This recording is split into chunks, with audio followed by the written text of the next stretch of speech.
Hello everyone, welcome to our YouTube channel CCA Academy. Previous lecture में हमने discuss किया था डेवलपमेंट ऑफ कॉन्स्टिट्यूशन। इसमें हमने जो है 1773 से लेकर के 1853 तक का जो आपका टाइम पीरियड था उसमें कौन कौन सा जो है अधिनियम आए, चार्टर एक्ट आए आपके, उसके बारे में हमने जो है डिस्कस कर लिया है। आज इसका जो है टॉपिक का पार्ट 2 रहेगा। इसमें जो है हम आफ्टर 1853 जो है स्टडी करने वाले हैं। अब 1853 के बाद क्या हुआ, आपके 1857 में जो है आपकी क्रांति हुई। उसके बाद जो है आपके जो है भारत में जो है अधिनियम लाया गया, जिसे जो कि गवर्नमेंट इंडिया एक्ट 1858 कहा जाता है। भारत शासन अधिनियम आपका 1858। इस अधिनियम के तहत क्या किया गया कि आपके जो है क्रांति के बाद जो है आपका द्वैध शासन था, द्वैध शासन को समाप्त कर दिया गया। और इसी के साथ जो है जो आपकी ब्रिटिश ईस्ट इंडिया कंपनी थी से सत्ता लेकर के किसे दे दी गई, ब्रिटिश क्राउन को। अब भारत की जो सत्ता है वो किसके पास थी आपकी, तो जो है जो आपका इंग्लैंड का राजा था उनके पास थी। अब इंग्लैंड के राजा ने जो है यहाँ का जो भारत का गवर्नर जनरल था उसको जो है क्या उपाधि दे दी, तो उसको अब जो है आपका जो है वायसराय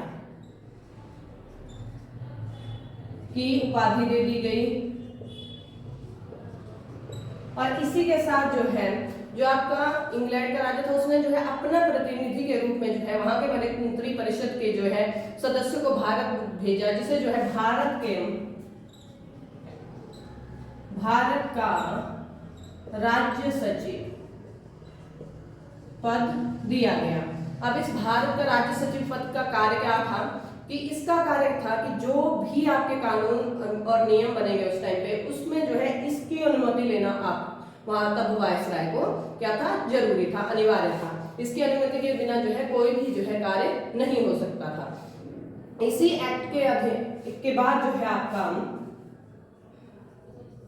इंडियन काउंसिल एक्ट 1861 आया। ठीक है। अब 1861 में क्या किया गया कि जो आपका वायसराय था उसने जो है पोर्टफोलियो प्रणाली का शुरुआत कर दी। आपके इंडिया में पोर्टफोलियो प्रणाली के अंतर्गत जो है विभागीय जो आपके मंत्रिमंडल थे उनका जो है गठन किया जाने लगा।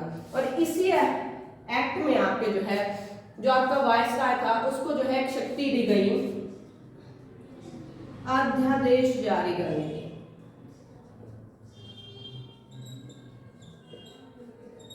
आपके वायसराय को जो उस टाइम का भारत का वायसराय था उसको जो है दे दी गई।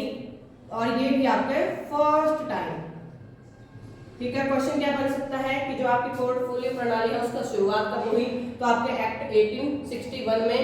और जो आपका अध्यादेश जारी करने की शक्ति जो है आपके किसको दी गई, तो आपके वायसराय को।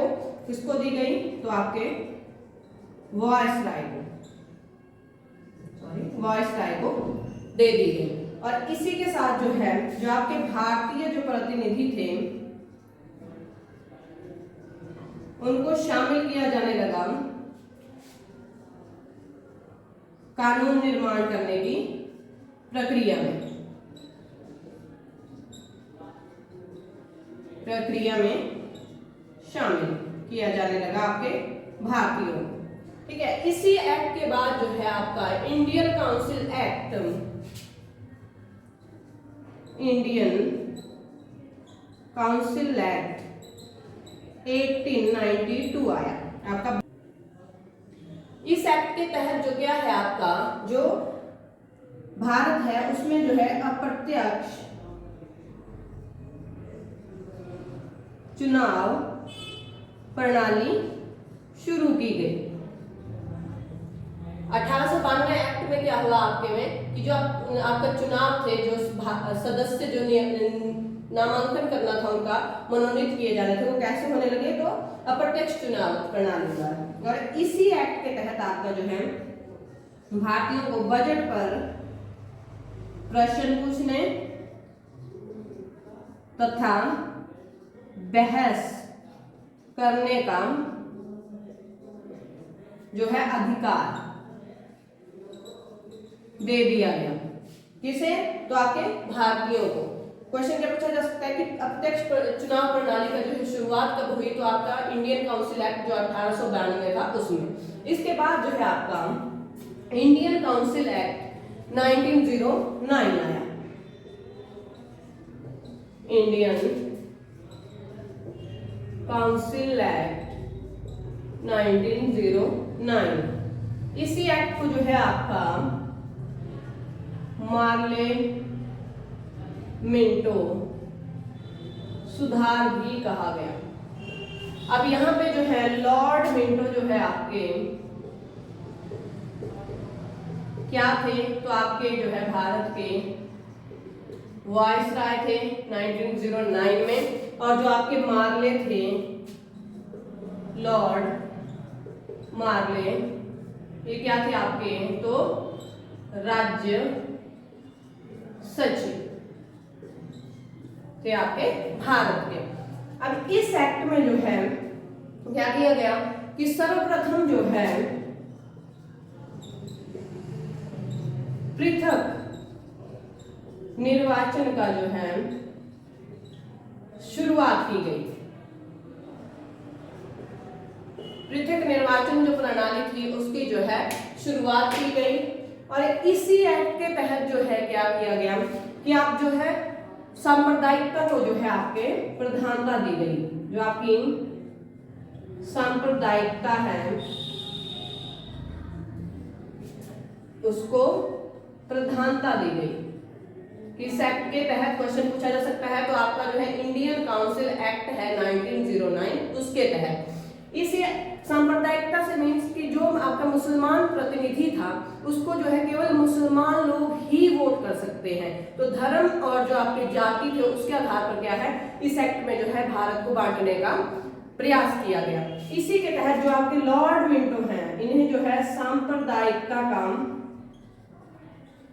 जनक कहा जाता है, और इस एक्ट को भी जो है क्या सांप्रदायिकता का जनक। आपसे क्वेश्चन पूछा जाए कि सांप्रदायिकता का जनक कौन सा एक्ट है? तो आपका इंडियन काउंसिल एक्ट 1909। और किसे कहा जाता है? कोई पर्सन में पूछा जाए तो आपके लॉर्ड मिंटो को। इसके बाद जो है आपका जो है इसी में एक्ट में जो आपकी वायसराय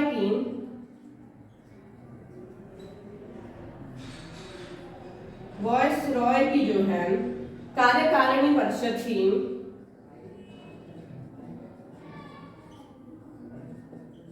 उसमें जो है भारतीयों को जो है क्या दिया जाने लगा? प्रतिनिधित्व, चुनाव होने लगा। भारतीयों का चुनाव, ठीक है। और इसमें जो फर्स्ट जो आपके सदस्य भारतीय नियुक्त हुए थे वो हुए थे आपके सत्येंद्र सिन्हा। प्रथम सदस्य थे आपके जो वायसराय की कार्यकारिणी परिषद थी उसके। इसके बाद जो है आपका गवर्नमेंट इंडिया एक्ट 1919 आया, ठीक है। क्यों? क्योंकि 13 अप्रैल 1919 को क्या हुआ? आपका जलियांवाला बाग हत्याकांड हुआ, जिसके तुरंत बाद जो है ये अधिनियम लाया गया। इस अधिनियम को जो है मॉन्टेग्यू चेम्सफोर्ड अधिनियम भी कहा जाता है। क्या कहा जाता है इस अधिनियम को? तो आपका मॉन्टेग्यू चेम्सफोर्ड अधिनियम। इस अधिनियम में जो आपके चेम्सफोर्ड थे ये आपके वायसराय थे। क्या थे? भारत के वायसराय। और जो मॉन्टेग्यू थे ये थे आपके राज्य सचिव भारत के, ठीक है। अब इस अधिनियम में जो है क्या किया गया कि जो आपका 1919 में महिलाओं को, भारत में जो महिलाएं थी महिलाओं को मतदान का अधिकार दिया गया। मतदान का अधिकार दिया गया। इसके बाद इसी अधिनियम में जो है आपके प्रांत थे, प्रांत में क्या किया गया, जो आपका है द्वैध शासन शुरू किया गया। द्वैध शासन की जो व्यवस्था थी उसको शुरू किया गया और इसी द्वैध शासन की जांच के लिए क्या किया गया, तो मुंडी मैन कमेटी, मुंडी मैन कमेटी का गठन किया गया। इसलिए जो आपका प्रांतों में द्वैध शासन था उसका जो है जांच पड़ताल करने के लिए। इसके बाद जो है आपका गवर्नमेंट इंडिया एक्ट 1935 आया, ठीक है, भारत शासन अधिनियम आपका 1935। इस अधिनियम को जो है ब्लूप्रिंट ऑफ कॉन्स्टिट्यूशन भी कहा जाता है। क्या है ये आपका जो संविधान बना उसका जो है प्रमुख स्रोत है। बहुत सारा जो भाग है वो कहां से लिया गया है आपके भारतीय संविधान का, तो भारत शासन अधिनियम 1935 में से। इस एक्ट के तहत जो है आपका जो प्रांतों में था द्वैध शासन उसको जो है आप समाप्त कर दिया जाता है और द्वैध शासन को कहां पर आरंभ कर दिया जाता है, तो आपके केंद्र में द्वैध शासन शुरू। अब इसके अकॉर्डिंग जो है केंद्र और जो आपके प्रांत थे उनमें जो विभागीय मंडल थे उनको जो है शक्तियां क्या कर दी जाती है, बंटवारा कर दिया जाता है, ठीक है। और इसी एक्ट के तहत जो है आपका क्या है, बर्मा को भारत से अलग किया गया था, अलग किया गया 1937। ओके, किस एक्ट के तहत क्वेश्चन पूछा जा सकता है कि आपके महिलाओं को मतदान का अधिकार कब दिया गया, तो गवर्नमेंट इंडिया एक्ट भारत शासन अधिनियम जो था आपका 1919 उसके तहत, या फिर आपका मॉन्टेग्यू चेम्सफोर्ड अधिनियम के तहत। और प्रांतों में द्वैध शासन प्रणाली कब हुई शुरू, तो आपके 1919 में। और जांच करने के लिए, प्रांतों की जांच करने के लिए कौन सी कमेटी का गठन किया गया था, तो आपके मुंडी मैन कमेटी का जो है गठन किया गया था। इसके बाद जो है भारत शासन अधिनियम 1935 को क्या कहा जाता है, और तो ब्लूप्रिंट ऑफ कॉन्स्टिट्यूशन। यहाँ से क्वेश्चन पूछा जा सकता है कि बर्मा को जो है किस एक्ट के तहत जो है आपके जो भारत से जो है अलग किया गया, तो आपका जो है भारत शासन अधिनियम 1935 के तहत। इसी एक्ट के तहत जो है अब जब केंद्र में द्वैध शासन प्रणाली स्थापित कर दी गई, तो यहाँ पर जो है संघीय न्यायालय और जो आपका आरबीआई है उसकी जो है स्थापना की गई। किस एक्ट के तहत क्वेश्चन पूछा जा सकता है, तो 1935 आपका भारत शासन अधिनियम उसके तहत। अब संघीय न्यायालय का क्या काम था, तो जो संघ से संबंधित जो भी विवाद थे, ठीक है, उसको जो है उसका निपटारा करने के लिए क्या किया गया, संघीय न्यायालय का जो है क्या किया गया, गठन किया गया। ये था हमारा जो है डेवलपमेंट ऑफ कॉन्स्टिट्यूशन आपका जो है टॉपिक। इसमें हमने डिस्कस किया आपका जो है कौन कौन से जो है एक्ट आए और उनमें जो है क्या क्या प्रावधान थे जो आगे चलकर हमें अपने संविधान में देखने को मिलते हैं। That's all for this session. अगर आपको मेरा ये सेशन पसंद आया हो तो please like, share and subscribe our channel. Thank you.